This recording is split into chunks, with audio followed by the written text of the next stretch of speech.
Before you say anything, yes, half my lights are out. I need new lights. I know. Forgive me for sounding a little bit sick. I was just sick last week, so I'm a little nasally and a little congested, so we're gonna be dealing with that. That is okay. We persist. By looking at my previous videos, you can tell that knowledge and nerdy shit are two things that interest me heavily. I love history, and I love weird cartoons. So when I was planning my next video, and with it being so close to Martin Luther King Jr. Day, a memory flickered into my mind. A memory of me being in middle school and watching Martin Luther King time travel. Now, there's no way that's a thing, right? There's no way someone made a movie about Martin Luther King time traveling. It's just my imagination. Except no, it isn't. Now, when I first got to thinking about this, I thought I was just remembering the episode of the Boondocks where Martin Luther King's just in a coma and he ends up waking up. Oh, snap. No, they didn't. A boneless rib sandwich. What will they think of next? But after doing some thinking and a little bit of Googling, I came to the conclusion that I'm not crazy. There is another cartoon where two boys end up meeting Martin Luther King. If I had a nickel for every single time I watched a cartoon where two boys met MLK, I'd have 2 nickels, which isn't a lot, but it's weird that it happened twice.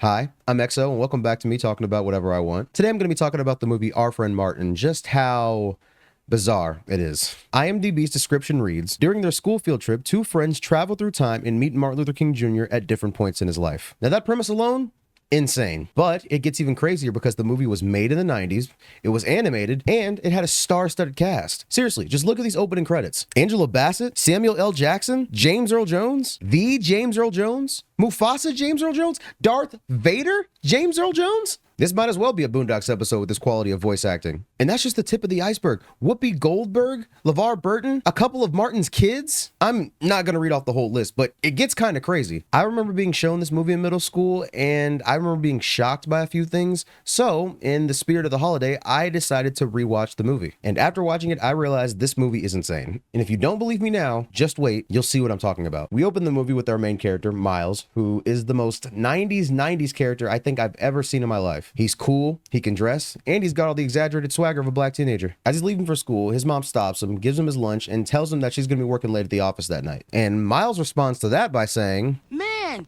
you're a total slave to that business of yours." Rightfully, she doesn't let that slide, and she starts dropping some gems on him. Nobody's a slave to their own dream, Miles. And hopefully my hard work today will pave the way for your dream tomorrow. He shrugs her off and leaves, but not before she gives him his permission slip for his field trip to the museum. When Miles gets outside, he starts looking around for his bully Kyle. And just when he thinks he's in the clear, Kyle spots him. I have to give Kyle credit. As a big boy myself, I am not confident enough to rock a crop top. I know he's a bully, but my boy got that shit on. I really thought guys stopped wearing crop tops like that in the 80s, but Kyle was locked in. He knew that shit was gonna come back, and it did. After getting chased for a while, Miles hops a fence and thinks he lost him, so he goes to the bus stop. But I don't know why he does this. Not only are they in the same class, they ride the same bus. He's gonna wait for you at the bus stop. Kyle, of course, catches Miles, and he's about to, I don't know, beat him up? If I'm being real, his heart is not really in it. There are cartoon characters who are genuine bullies who stand on every single thing that they do. Vicky, for example, or Azula. Funny enough, they're played by the same person, but I believe those two are real bullies. Kyle, on the other hand, is soft as baby shit. Mind you, there's nothing wrong with that. This whole bully thing is just learned behavior. Before Kyle does whatever he was going to do to Miles, their bus driver, Wildman Willis, who should quickly and swiftly have his license revoked, saves Miles. Low-key, Winley, that man loves torturing children. I think I'm gonna die in this house. Even if you're mostly blind, you're not swerving a vehicle like he is. He hit the bus stop sign dead center. He aimed for it. He has no problem with accuracy and precision. And he did it all with a smile on his face. Miles gets on the bus, and before Kyle can too, the door closes and his shirt gets stuck. And you would think that as an educator, as a guardian of these future doctors and leaders of America, that Willis would at the very least let go of Kyle's shirt before he drives away.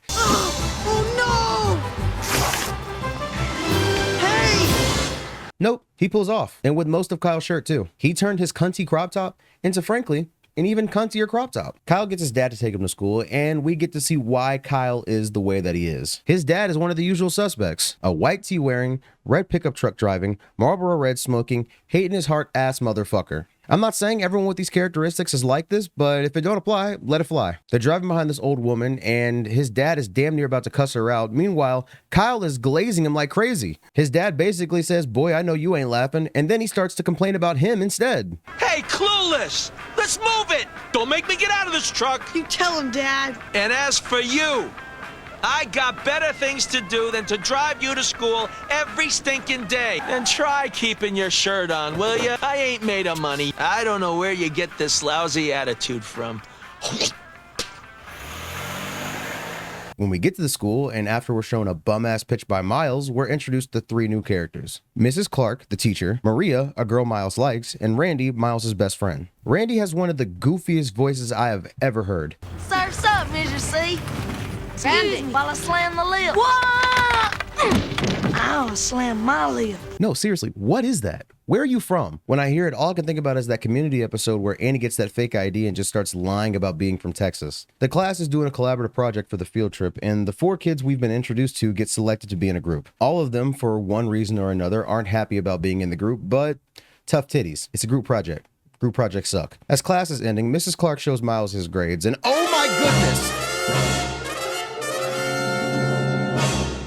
If there's one thing I can't stand, it's an ignorant black man. You don't know history and you don't know how to read? Pick a struggle. You are damn near just passing everything. I struggled with a couple of subjects too. Math was hard, and so was chemistry, but I was in those classrooms after school every single day. I know Miss Jackson hated to see my ass coming, but she still helped me. Shout out Miss Jackson. Miles tells Mrs. Clark that the only way to make it when you're black is through entertainment or through sports. And she responds by telling him that that's not true. And in fact, if he doesn't do well in this Martin Luther King project, and if he doesn't get his grades up, he's gonna have to repeat the school year. Then she shows up his bum-ass pitch from earlier by throwing a better one and with a smile on her face. After surviving another reckless bus ride from Wildman Willis, the kids end up at the museum, which is also the birth home of Martin Luther King Jr. The class is introduced to the curator, Mrs. Peck, who immediately gets to posing like a stand user. No autographs, photo shoots, nothing today. My good side's a little off. Stunning, aren't I?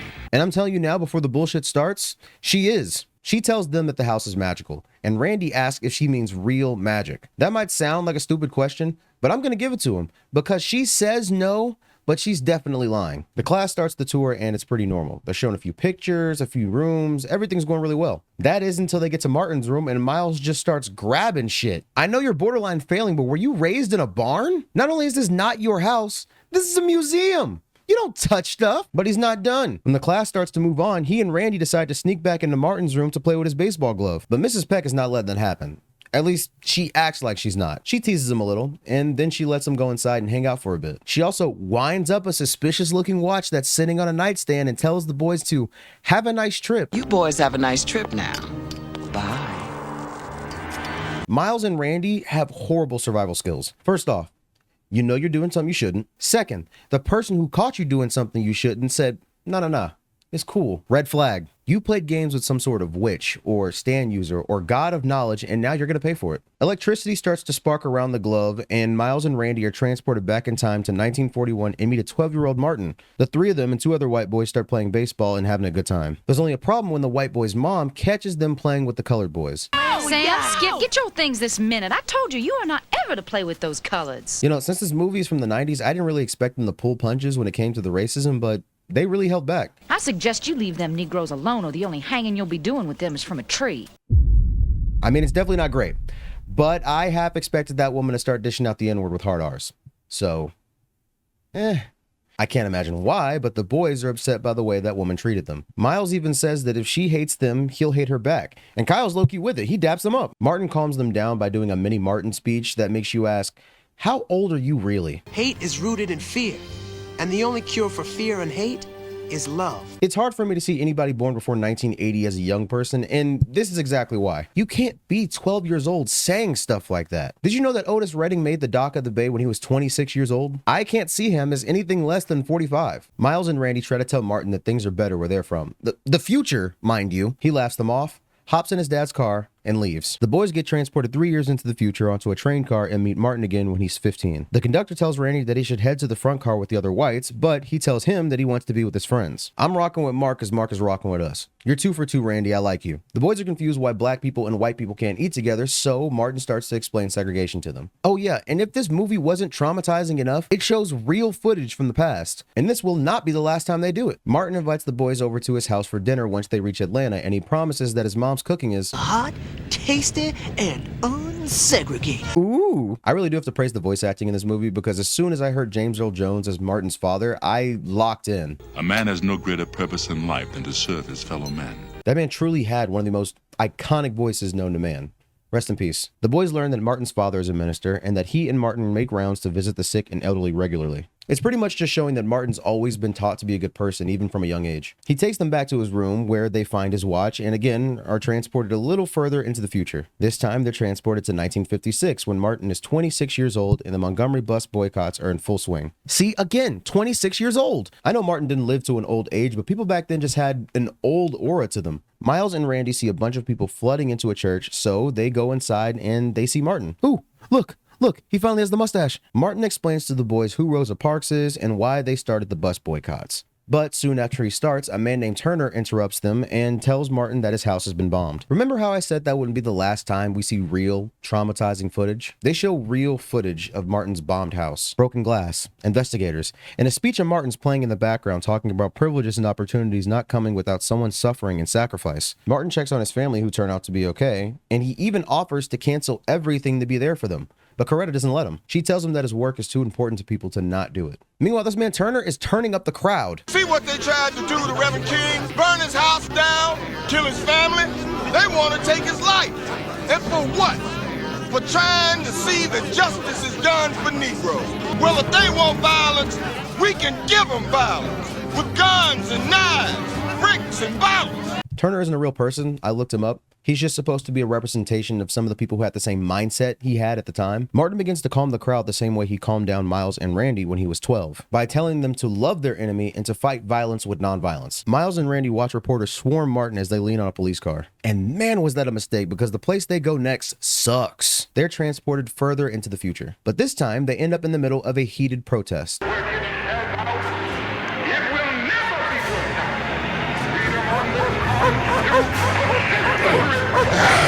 This whole scene is actually terrifying. My jaw dropped when I saw it for the first time. Every time something happens in this movie, I think there's no way they made this, and there's no way I was shown this in middle school, but they did.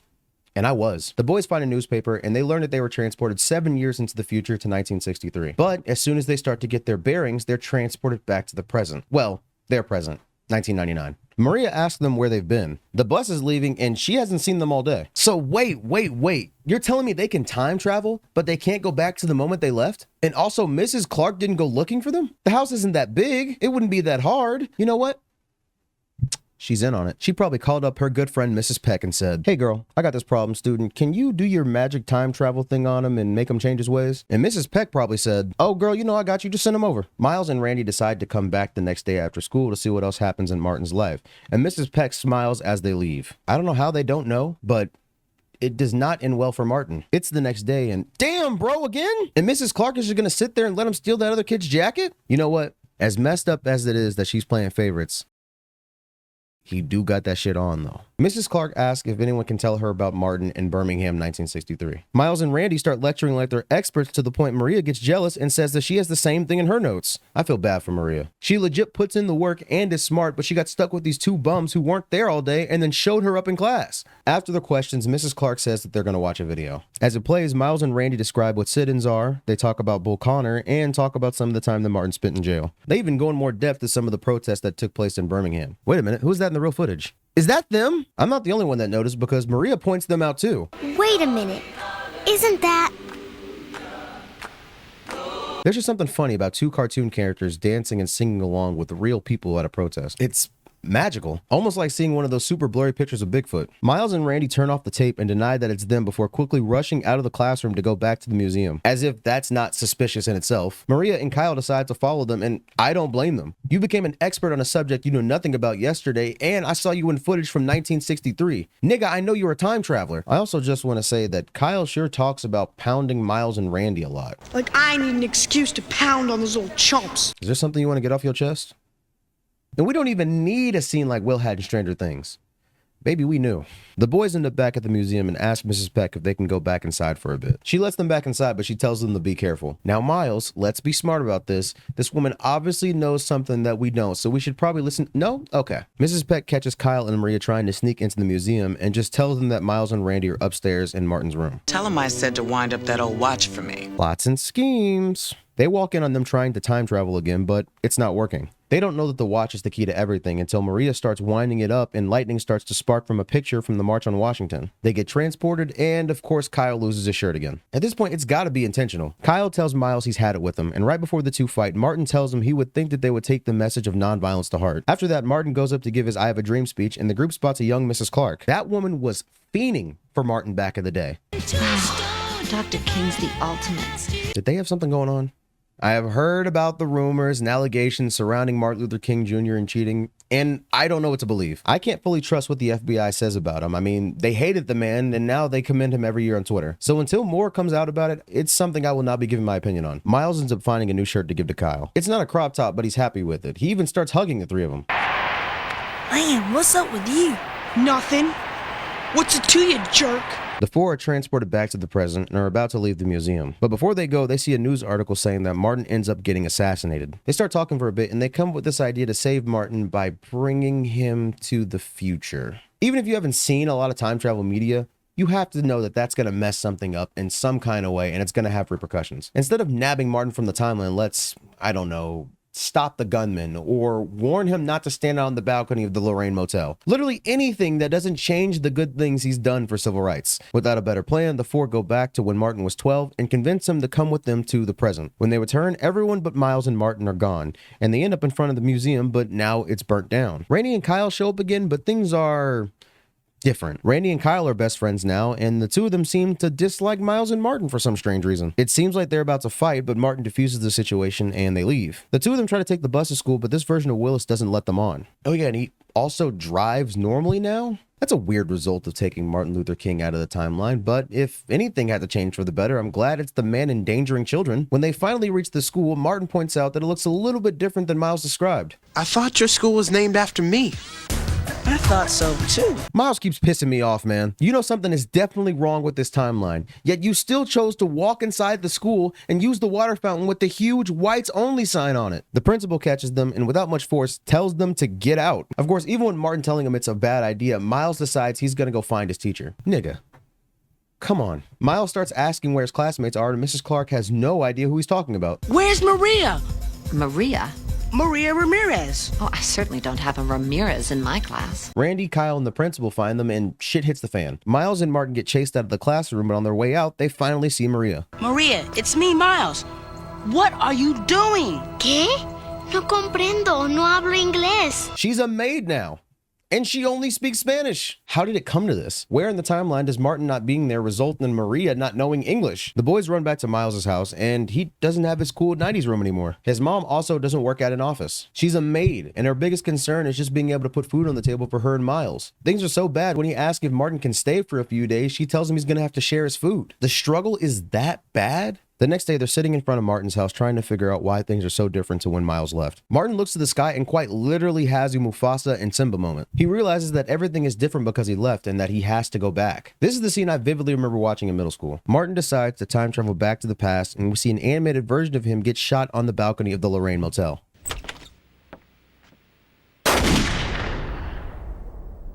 For me, this is one of those traumatizing cartoon moments. It gets added to the same vault that Clayton's death from Tarzan is in. After Martin goes back, we're shown funeral footage with pictures of Martin and his family intercut with this loud church bell.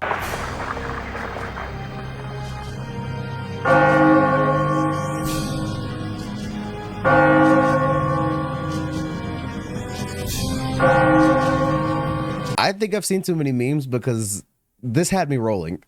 There's just something about the flash of the pictures with the bell that it just does something to me. After Martin fixes the timeline, everyone is back and things are back to normal. Mrs. Peck tells Miles, "I told you so," and he finally realizes that she knew the entire time. Remember, Miles, I warned you. Fooling around with the past is a dangerous thing. I told you. She's a stand user, and that house is her stand. In the end, Miles gets an A on his project, everyone is less ignorant and closer with each other, and we get a montage of the kids helping out their community. Overall, it's a good ending. There's just a few things I had a problem with. This movie kind of leaves you more questions than answers when it comes to the time traveling. Things like, how did Martin get a time traveling watch? And if everyone else was affected by the time travel, why wasn't Miles? If everyone else is affected, Miles should have been too, effectively canceling out the time travel entirely. But then you have to take into account the fact that it was Martin's watch, and he would be the only one to remember the fact that he time traveled. You know what? It doesn't matter.